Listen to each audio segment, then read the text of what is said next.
Um ano de governo Lula e não teve pra ninguém, só deu Arthur Lira. O cara bailou na cara do Lula e do Bolsonaro. Mas, brincadeiras à parte, as eleições de 2022 nos proporcionaram o seguinte cenário: o poder executivo de um lado e do lado totalmente contrário, majoritariamente estava o poder legislativo. Então ia e houve tensões pelo poder. Só que para avançar com suas pautas mais importantes, tanto executivo quanto legislativo, precisava do apoio do Lira, precisava do apoio de deputados do Centrão. E a partir do meio do ano passado, o STF e o Senado começaram a se estranhar. O Senado precisa do Arthur Lira para avançar com as suas pautas que modificam na estrutura do STF. Não adianta em nada aprovar na Câmara e depois não aprovar na Câmara dos Deputados. E o STF não tem por que puxar briga com a Câmara dos Deputados nesses termos, e principalmente naquele momento. Então, ao meu ver, de maneira astuciosa, o Lira conseguiu fazer uma relação em que todos os grandes detentores do poder dependam dele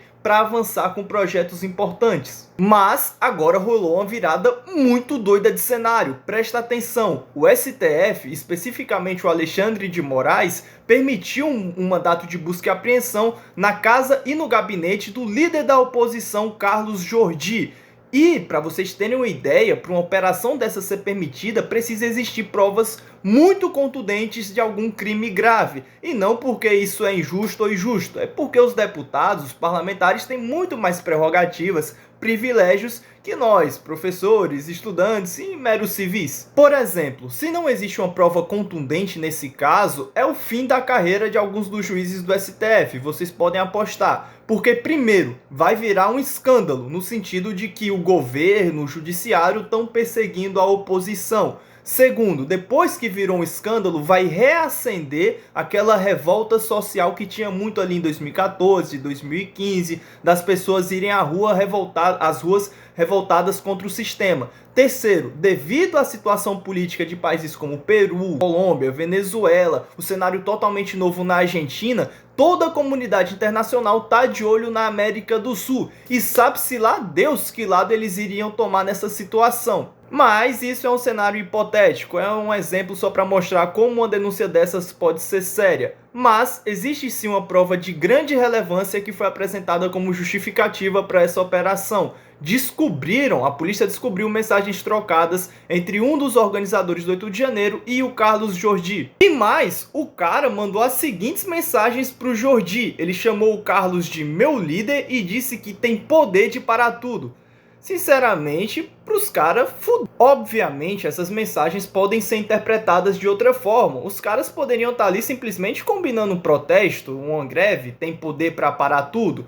Mas, no contexto em que foi dado, onde que quem mandou essas mensagens foi um dos caras que estava organizando o atentado do dia 8 e hoje em dia ele está preso, essa interpretação ganha um sentido totalmente diferente. E, ao meu ver, foi isso que a justiça utilizou como justificativa para permitir a operação, no sentido de que a gente só vai saber se esse cara realmente estava envolvido em alguma coisa vendo as outras conversas dele. Mas, como essa situação virou um Deus nos acuda pro rei Arthur Lira, o cara que todos dependem dele, a oposição disse que vai reagir ao STF. Agora, olha que dilema, ao meu ver, que o Lira vai passar, porque se ele resolve apoiar a oposição nessa investida contra o STF, de graça é que o STF não vai tomar. E lembrem que o STF acabou de receber 2 ministros indicados pelo Lula, que pese as suas competências que existem, mas que também pese que um deles foi o advogado do Lula e o outro foi seu amigo pessoal e ministro de Estado,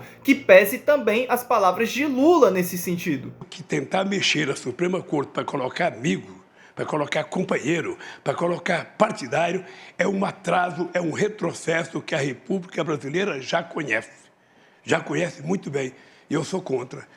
E o único cara que pode abrir denúncias contra o presidente e contra outras pessoas que têm foro privilegiado, como senadores e deputados, o procurador-geral, acabou de ser indicado pelo Lula. E o Lula escolheu esse nome a dedo. O Lula não escolheu um nome da lista tríplice enviada pelos procuradores. E uma coincidência, o nome que o Lula escolheu foi apoiado diretamente pelo Alexandre de Moraes e pelo Gilmar Mendes. Mas vamos supor um outro cenário agora, onde o Lira não apoia a oposição, deixa as coisas do jeito que estão e permanece neutro. Nesse cenário, o STF e os investigadores desse processo, dessa ação, vão ter acesso a todas as conversas do líder da oposição, ou seja, vão ter acesso a diversos planos políticos, os próximos passos em pleno ano de eleições municipais.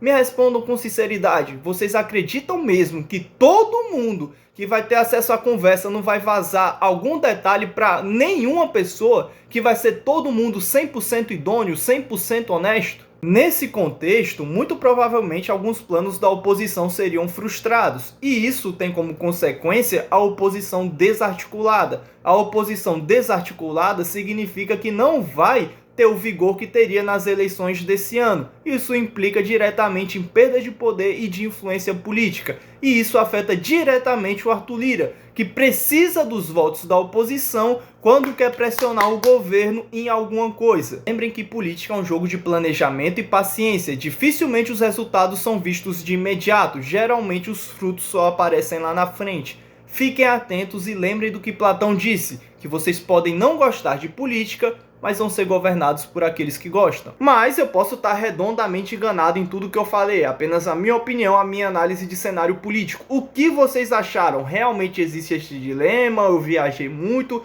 Comenta à vontade, tá? E livremente sua opinião. E por favor, curte, não esquece de curtir que vai ajudar bastante. Muito obrigado, pessoal, pela atenção e até breve.